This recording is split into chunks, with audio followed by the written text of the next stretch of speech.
નમસ્તે જય શ્રી રામ. આમ તો ધર્મ જાગરણ સમન્વય આપણું આ જ્યારે અલખ યાત્રા સત્તાધાર ધામના આંગણે આ કરી છે એ એક ત્રિવેણી સંગમ છે. આપણી ધરતી એવી છે કે આ ધરતીના ઋણમાલે આપણે નીકળી શકીએ એમ નથી, કારણ કે આ ધરતીએ એવા મહાપુરુષો આપ્યા છે. આ ધરતીના સંતોને પણ આપણે ઋણમાંથી નીકળી શકીએ એમ નથી.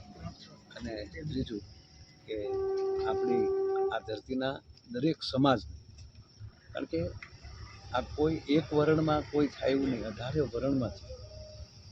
ક્યારેક એવા મહાપુરુષો જન્મે છે કે જે 18 વર્ણને એક તાહળીએ જમાડવા, એક પ્યાલે પાણી પાવા એવી આપણી આ દેહાની જગ્યાઓ, એમાં આપણી જગ્યાઓ એ નાના મોટાનો ભેદભાવ ભૂલાવીને કેવલ ધર્મ ઉપર, કેવલ રાષ્ટ્રપ્રેમ ઉપર આપણે બધાને દોરી જાય છે.